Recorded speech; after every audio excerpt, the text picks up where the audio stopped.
என்னையா பண்ணிட்டு இருக்கீங்க? பாப்பா, இப்போ நம்ம வந்து சோப்பாயில் எப்படி மேக் பண்ணுறதுன்ற அந்த பொருட்கள்லாம் எடுத்துக்கிட்டு இருக்கேன். நம்ம சோப்பாயில் வச்சு எப்படி இதில் மேக் பண்ணி ஸ்கூல்ஸ், காலேஜு, ஒர்க் ஷாப்பு மற்ற எல்லா இடத்துலையும் எப்படி நம்ம கொடுக்கணுன்றதுக்காண்டி தேவையான பொருட்கள்லாம் போய் எடுத்து பார்த்துட்டு அடுத்து எப்படி மேக் பண்ணுறதுன்றத நான் அடுத்தடுத்து சொல்ல போகலான்னு இருக்கேன். எவ்வளோவில் மேக் பண்ண போகிறீங்க? எவ்வளோ லிட்டரு?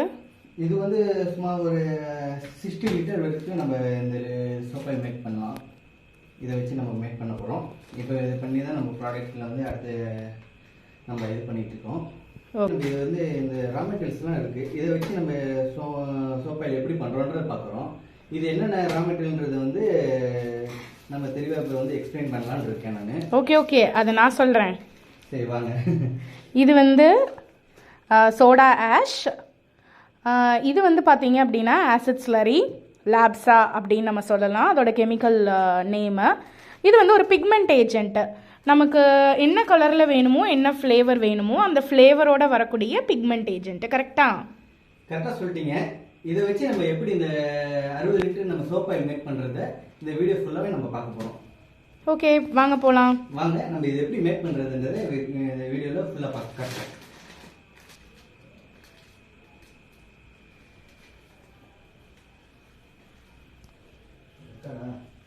என்னப்பா நிறைய ஸ்டாக் போட்டு வச்சுட்டீங்க போலயே முன்னாடியே?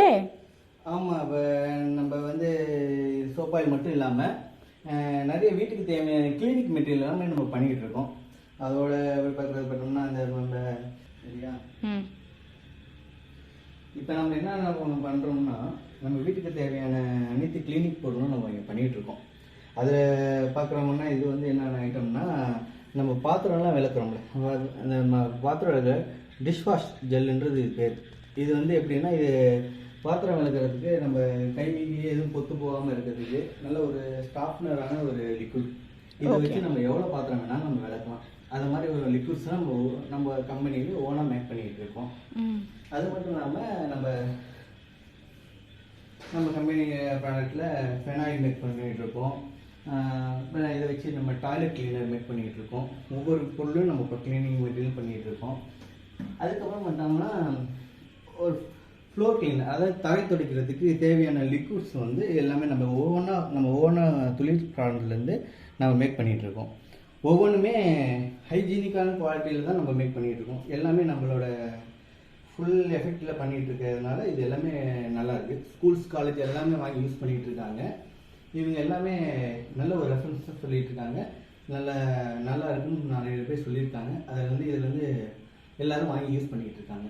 வீட்டுக்கு தேவையான இது நல்ல ஒரு ரா மெட்டீரியல்ஸ். என்னையா முடிஞ்சா? மாயா கொஞ்சம் ஹெல்ப் பண்ணியா? லிக்விட்ஸை கொஞ்சம் ஊற்றுறியா? நான் கொஞ்சம் பிளெண்ட் பண்ணிக்கிறேன்.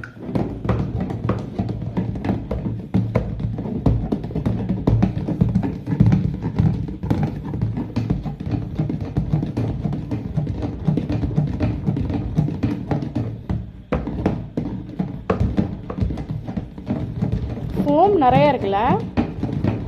ஆமாப்பா, இது பிளெண்ட் பண்ண இது வந்து என்ன ஆகும்னா நோரம் அப்படியே வந்துகிட்டே இருக்கும். இது ஃபுல்லாக அடங்கினதுக்கு தான் நம்மளுக்கு சோப் ஆயில் ஆகும். ஆமாம், சோப்புனாவே நமக்கு நுர தானே முக்கியம். அப்போ தானே எல்லா வேஸ்டேஜ் அழுக்கெல்லாம் ஈஸியாக ரிமூவ் ஆகிடும். ஓகே.